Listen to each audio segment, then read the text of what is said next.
নমস্কার। আরো একটি নতুন ভ্লগে আপনাদের স্বাগত। এবারের ভিডিওটা একটু অন্যরকম। এবারের গন্তব্য কিন্তু উত্তরবঙ্গ। নেওড়া ভ্যালি ন্যাশনাল পার্কের কোলে অবস্থিত ছোট্ট একটা গ্রাম কোলাখাম। যারা কোলাহল থেকে দূরে সময় কাটাতে চান পাইন বনের মর্মরধ্বনি শুনে, কুয়াশাচ্ছন্ন পাহাড় দেখে আর হিমালয়ের পাখিদের অবিরাম কলতানে, তাদের জন্য এই জায়গাটি কিন্তু আদর্শ। সমুদ্রপৃষ্ঠ থেকে প্রায় ৬,৫০০ ফুট উচ্চতায় অবস্থিত কোলাখাম উত্তরবঙ্গের অন্যতম একটি মনোরম ও অফবিট পর্যটন কেন্দ্র হিসেবে গড়ে উঠেছে।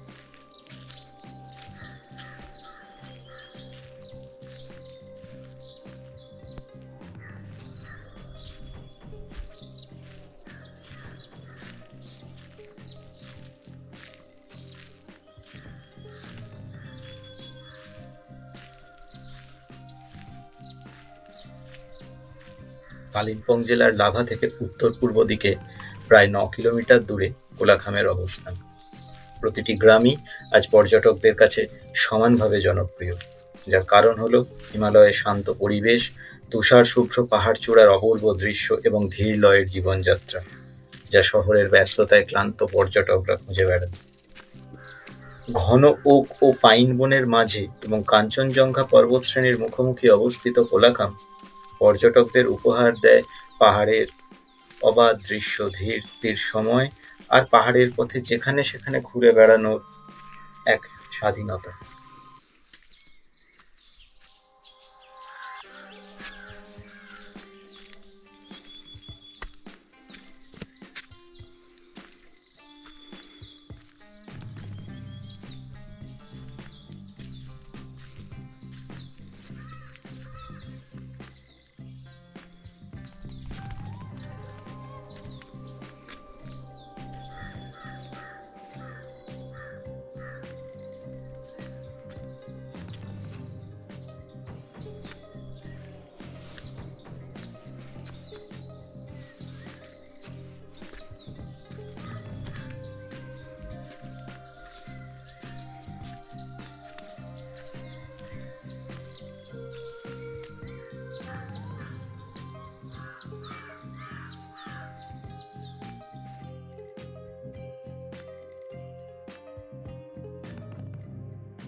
আমাদের ট্রেন ছিল শিয়ালদা থেকে কাঞ্চনকন্যা এক্সপ্রেস। ট্রেনটি প্রায় ৪.৫ ঘন্টা লেট থাকার জন্য আমরা নিউম্যাল জংশনে পৌঁছই প্রায় ২টো নাগাদ। বিষ্ণুবাবু ওনার জাইলো গাড়ি নিয়ে তৈরিই ছিলেন। ট্রেন জার্নির দরুন গাড়িতে প্রায় ঘুমোতে ঘুমোতেই কোলাখাম পৌঁছেছিলাম। আমাদের আস্তানা ছিল ক্যাসেরো কোলাখাম, দূরে দেখা যাচ্ছে। তবে এই হোমস্টে নিয়ে আমার কিন্তু মিশ্র প্রতিক্রিয়া আছে। গত বছরের প্ল্যান ছিল এটা আমাদের, ক্যান্সেল হয়েছিল। এই বছর সেটা সার্থকতা পেল। পাহাড়ের মানুষরা এখানে কাজকর্ম চালান বা হোমস্টে চালান, কিন্তু মার্কেটিং এর জন্য বাঙালিরা এই হোমস্টে লিজে নিয়ে চালাচ্ছেন। এটাকে আহ, পরিবেশ বা অবস্থানগত দিক থেকে আমি 10-এ 10 দিলেও ওনাদের ব্যবহার বা খাবারের গুণগত মান নিয়ে কিন্তু আমি 5-এর বেশি দিতে পারবো না।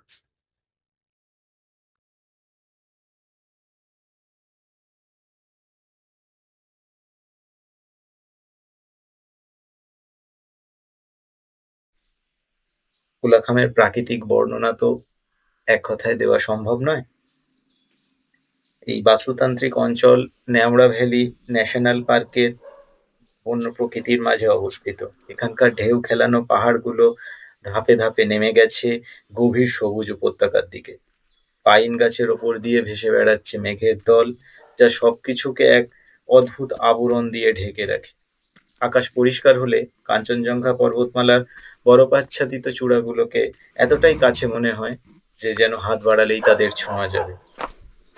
বসন্ত ও গ্রীষ্মের শুরুতে পাহাড়ের ঢালগুলো নানান রকম বুনো ফুলে রঙিন হয়ে ওঠে।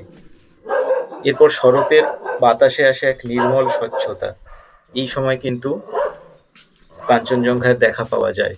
অক্টোবর মাসে গেলে দেখা পাওয়া যায়, কিন্তু যতবার এপ্রিল মে মাসে এসেছি কোনোবারই কিন্তু পরিষ্কার পাইনি, বরাবরই মেঘাচ্ছন্ন আকাশ দেখে এসেছি। আর পাহাড়ের কুকুর নিয়ে তো বলার কিছু নেই। অনেকগুলো কুকুর একসাথে, তাদের মনে হয় কিছু সমস্যার জন্য সারাক্ষণ চিৎকার করে যাচ্ছে।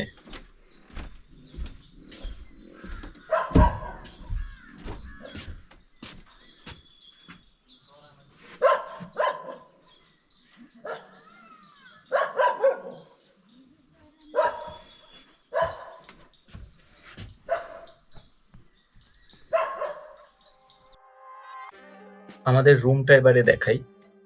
পুরোটাই কাঠের। দরজা দিয়ে ঢুকে সামনে এরকম টেবিল, একটা বড় বিছানা, দূরে বাথরুম। আর সব থেকে আকর্ষণীয় যেটা, সেটা হচ্ছে এরকম কাঠের সিঁড়ি দিয়ে উপরে আরেকটি তলা, সেখানে জাজিম পাতা।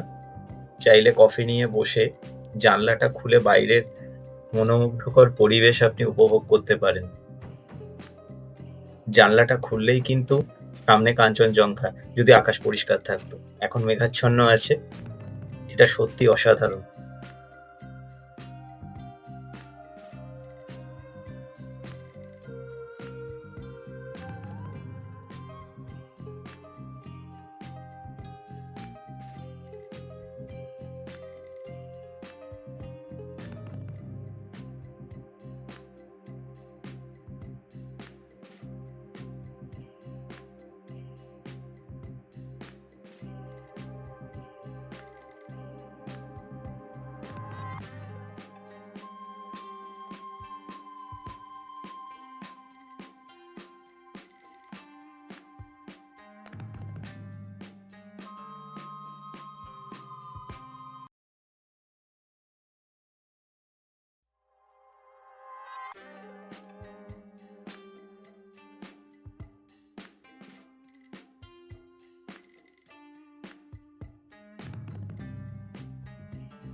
এরপর সেই মন খারাপের পালা, ফেরার পালা।